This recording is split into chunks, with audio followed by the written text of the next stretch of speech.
Hi, I'm Steve Foraker, founder and CEO of SES. So in this demonstration, we will build code at lightning speed, straight from English written requirements using our AI technology, not ChatGPT, not Bard, not Einstein GPT, our own proprietary AI. So you don't have to pay another license for that. It's all included in SES. So what is SES? SES is native to Salesforce. It builds requirements, generates AI automated code, improves output through code quality analysis and review, and automates creation of technical documentation.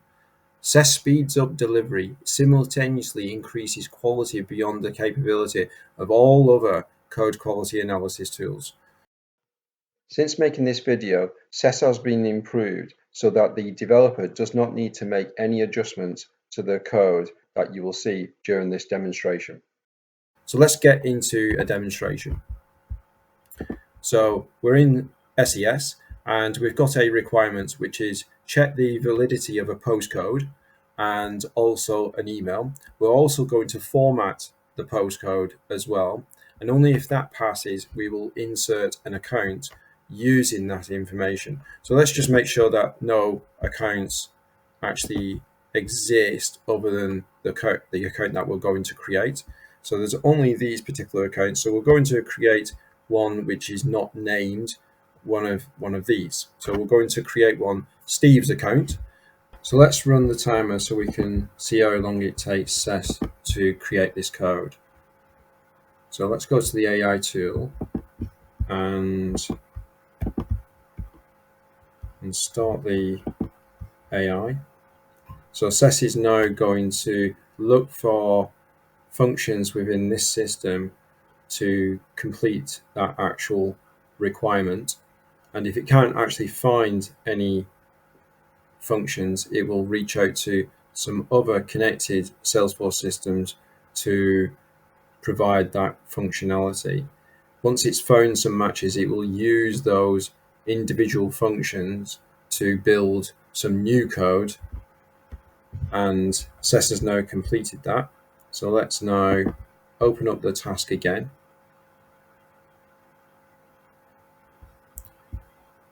So we wouldn't normally have to do this, but we're going to go and have a look at what SES has created by opening the Salesforce file that it's created. And this is the code that SES has created. And let's now copy the generated code. And we now can go to execute anonymous and paste in the code that SES has produced. So SES has produced this function, declared it correctly, and now the developer just needs to tidy up the code a little bit and just complete the code just by doing some very, very small bits. And that's good because then the developer stays employed, and we don't want to remove developers. They are still very, very important for sure. So that's a good thing.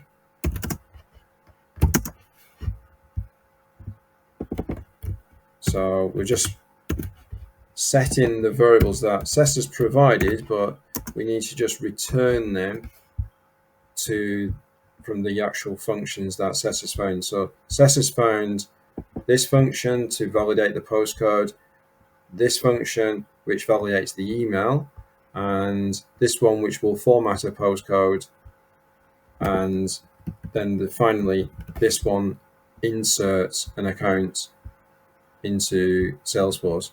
It does say upsert here, but it will do both insert and update. SES doesn't actually look at the names of the functions, doesn't really take that into consideration at all, and it's more looking at what the functions actually do, which is important for SES. At the bottom, it's created a skeleton for a test method as well, but we're not wanting to create any test methods in this demonstration, so I'm just going to remove that. for the time being. So we can save that to the system.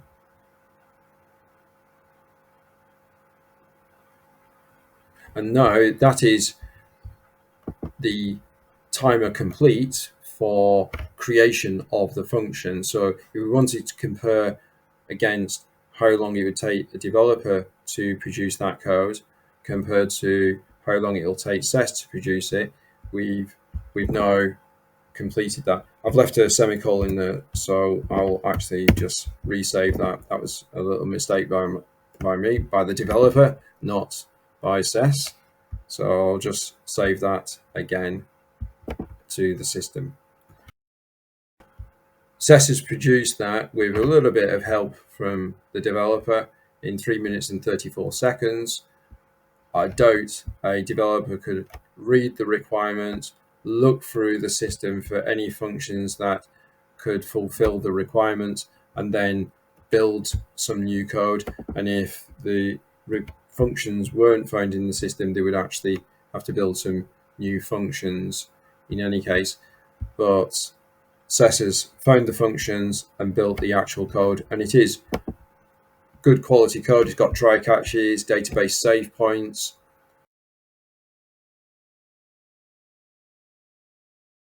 This is just confirming that SES has actually built this function for you. So let's go and test that. So let's create a little bit of code here just to test it, and then I'll take the code into execute anonymous to run. So I'm going to call it Steve's account, and the date,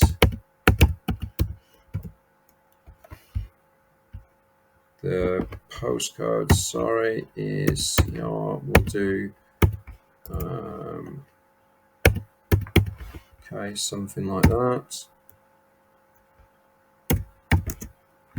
Okay, and then we need a email, so I'm just going to enter any email. It's not my email, this, but I shall just enter in any email and take that particular test into execute anonymous, and then we shall run that in execute anonymous.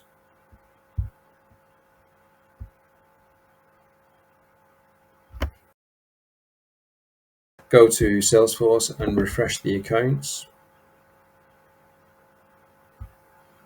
And as you can see, Steve's account has been created here. And if we just click into that and go to details, we can see that the postcode was correctly formatted.